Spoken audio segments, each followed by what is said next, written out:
Hello, Trent with JankMTG here, coming at you with another budget deck tech. I've been working on this deck for a little while. This is a Rakdos Improvise and Rakdos Treasures, whichever one you want to call it. They utilize both artifact mechanics. I was looking for how this deck is going to fit together, and I was missing a few pieces. I had like Scrap Heap Scrounger here in the servo schematic spot, and I didn't even have these Battle of the Bridges and stuff.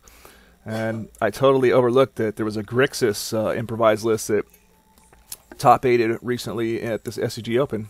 So that gave me the reminder of the pieces that I needed for this. Because what I wanted to do is build an Improvise list around Herald of Anguish. This card is pretty crazy. It's kind of crazy that it's not legendary, so you can play multiple. But this is what we want to do. We want to get one of these out as fast as possible to take control of the game. And if we don't do that, a Glory Bringer, an early Glory Bringer could be just as good in a lot of situations. So to do that, we've got Improvise. We got a lot of artifacts and a lot of treasure generating creatures to ramp us into either of those cards.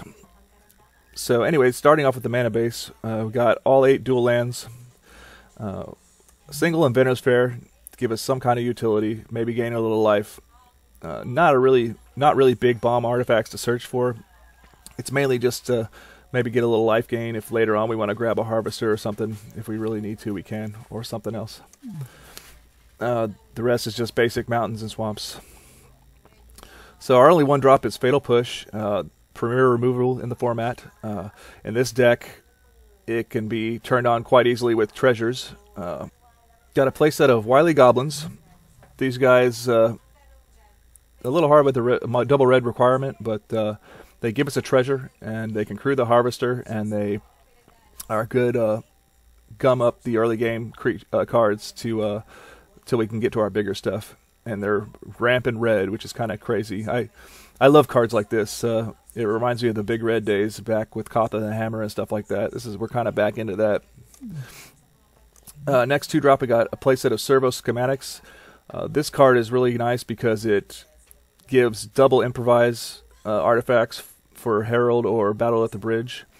And it's a potential sacrifice target for PLNLR or the Herald. And it gives you a 1/1 as well. And we got a couple treasure maps. We filter our draws, and one thing about a mid-range deck like this is you can control the game for most of the game with your removal, and then maybe you play a Glory Bringer and a Herald, and your opponent's able to answer those. And so now you're at the mercy of the top of your deck. So something like Treasure Map can give us the potential to keep the pressure going. When the late game, we'll have the ability to draw an extra card and be able to keep that pressure on. All right, in the 3-drop spots, we got one of the reasons I wanted to make this deck as well is Camptedlanary Storm. This is a really cool card. There's a lot of interesting tricks you can do. One of them being what I want to do is, in a game, if I can, I will definitely try to pull it off, is you cast her, you're at 3 mana, you cast her, she has haste, you attack, you generate a treasure token. There's a blocker in the way, however, you've created a treasure and you can Fatal Push, sacrificing the treasure, and you've not only you not only have the mana to Fatal Push, but you've turned on Revolt for Fatal Push as well. So that would be a pretty cool play. But anyways, she's just this like early card that gets you treasures that can be a threat. Probably soak up a lot of removal, but that's fine because we want that removal to go to Camptedlanary Storm and Wily Goblin and stuff like that. And so then later when we play a Pia, Glory Bringer, and Herald of Anguish, we don't have to worry about it. Speaking of Pia, got Pia Nalar. I got a playset of her, even though she's legendary.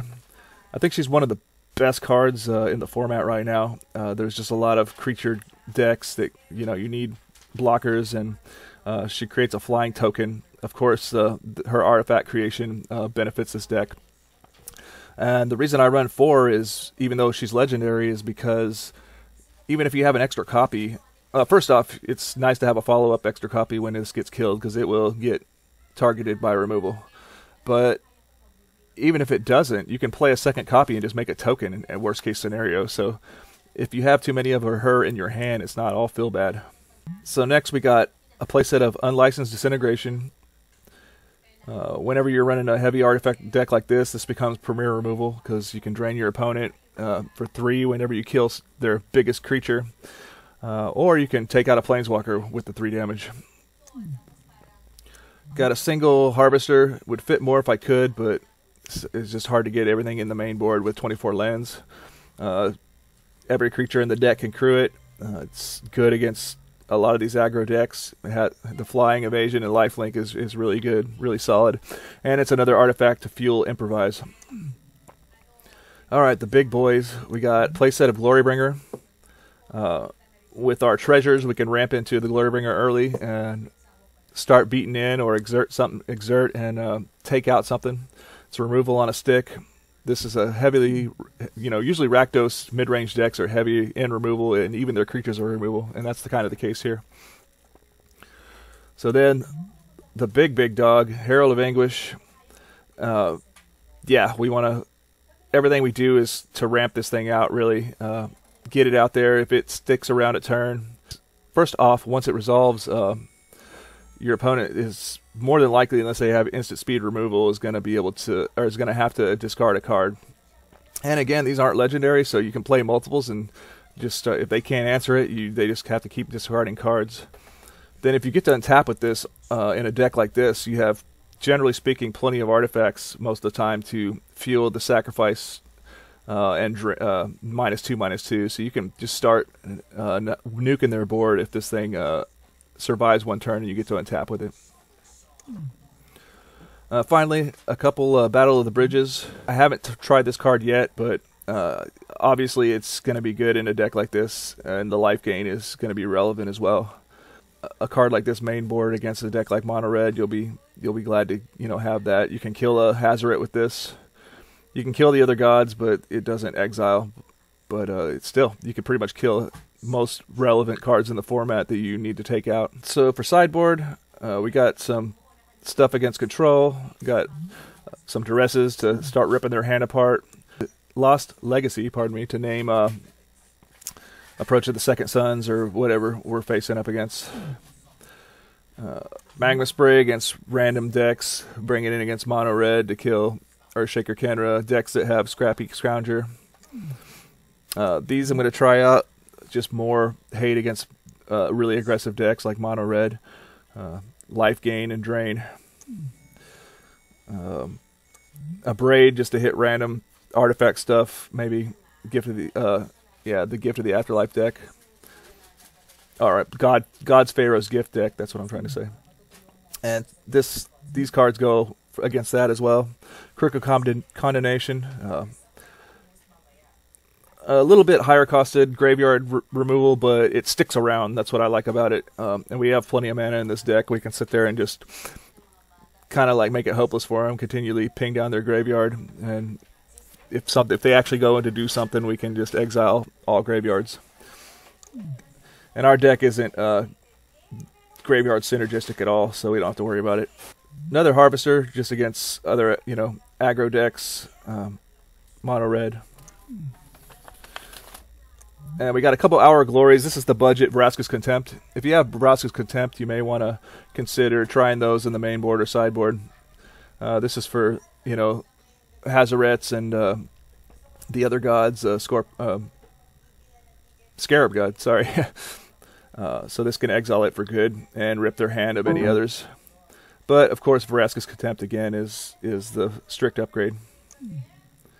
And one more Battle at the Bridge. I just didn't have a spot for it in the main board, but we'll probably bring it in against decks where we want to kill creatures and gain life. And so that does it. I'm going to run this red-black Rakdos mid-range Improvise treasure deck through some games and see how it goes.